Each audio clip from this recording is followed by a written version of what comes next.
There's a lot of talk, particularly lately, about a third party. We don't like either one of these parties. They don't do what we want, so let's make a new one. Let's make a third one. Um, they rarely ever win. They've never won a presidential election, for example. And they rarely ever win at any other level, although there are instances where they do.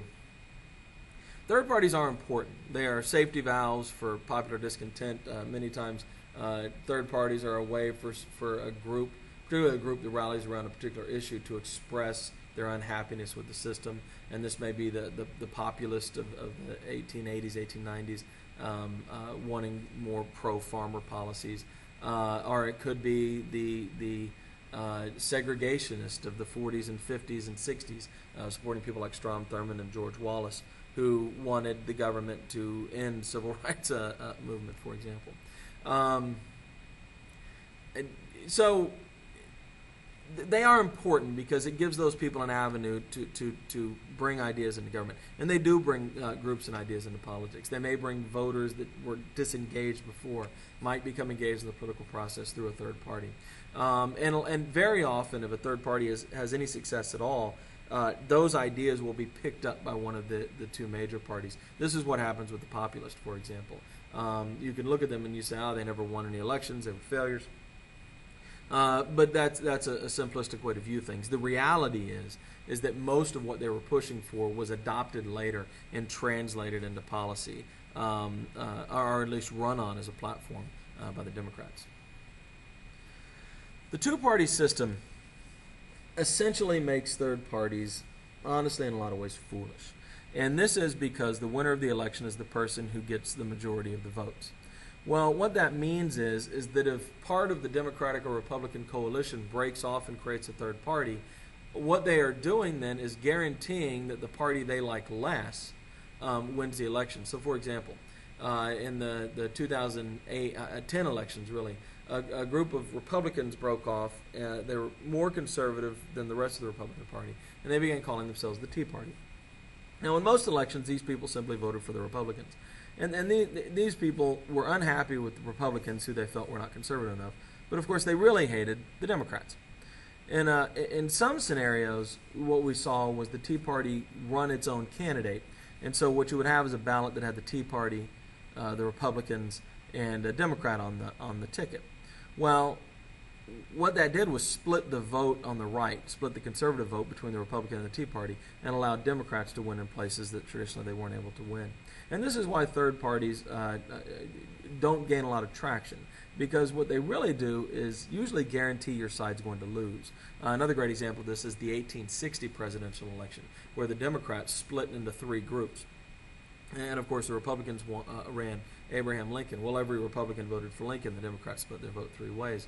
And you ended up with Lincoln getting fewer than 40% of the votes, which if the Democrats probably only would have split two ways, Lincoln probably loses. The two-party system discourages extreme views. We go back to that Downs model of everybody trying to get to the center. And it contributes to political ambiguity. It is not in politicians' best interest to stake out extreme or controversial or dramatic policy ideas. It is in their best interest to move to the center. In systems where you reward third-party participation through things like proportional representation, meaning that if the third party gets 15% of the vote, they get 15% of the seats in Congress.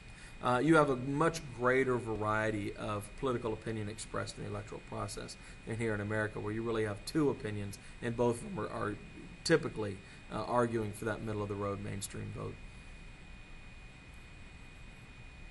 And here, so we have a winner-take-all system. Legislative seats are awarded only to first-place finishers. So there's very little incentive to run a candidate who will not get 50% plus one of the vote. But you could have proportional representation. This is many European countries have this, where lots of parties run. The parties get votes, and then they get seats in their legislatures based on how many votes the party got. So if you run and only get 7% of the vote, you still get something for that. You're not just a loser who didn't get the seat. In coalition governments, Britain tends to have a coalition government, there will be multiple parties, but they will kind of team up to create super parties that end up running the government. But because these coalitions are fluid, you end up with multiple parties who end up having a say in governance, unlike America where we have two. So let me say a little bit more about third parties and walk through their history a little bit. There's basically three types of third parties. There are parties that promote a single issue. Prohibition of alcohol, for example. The Know-Nothings, who were, of course, wanted immigration restricted or ended entirely, are examples of this. Splinter parties are offshoots of a major party. This is when some group of some part of a major party gets upset with the party and makes its own way. Teddy Roosevelt running in 1912 because he was unhappy with the Republican Party is an example of this. I mentioned Strom Thurmond running in 1948 on a constitutional amendment guaranteeing segregation. He broke off from the Democrats in this case as the Democrats began to move away from racism and segregation. Very similar to that is George Wallace in 1968 running on the American Independent ticket, arguing against desegregation and pulling many Democratic votes away from Hubert Humphrey in that election. And then finally, there are third parties that coalesce around an individual. John Anderson in 1980 ran against Ronald Reagan and Jimmy Carter as a third party, although Reagan was able to win even with the third party challenge. Ross Perot in 92 and 96 is one of the most successful third party candidates of all time. But it was really people who believed in Ross Perot in that case.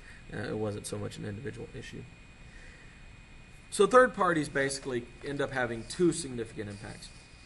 One, introducing new ideas into the conversation that usually end up getting adopted by a major party if the third party has any success. And the other is they can shift an election.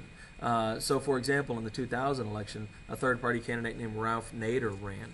Well, if Nader wouldn't have been in the race, it's easy to assume, because Nader was very liberal, that every one of his votes, or the vast majority of his votes, would have gone to Al Gore. Well, Al Gore, as you probably know, barely lost that election, just by a few hundred votes in Florida. If Nader would not have been on the ticket in Florida, it's difficult to make the argument that Gore didn't win Florida easily, as Nader got a few thousand votes in Florida, and those voters almost certainly would not have voted for George Bush. They would have voted for Al Gore. And so there's a case where a guy who got around 2% of the vote managed to change the outcome of the election, even though his support was not particularly large. And so this tends to be the impact of third parties on our electoral system, introducing new issues and swinging close elections, usually in the way the third party does not want them to be swung, usually to the candidate the third party least wants to see win.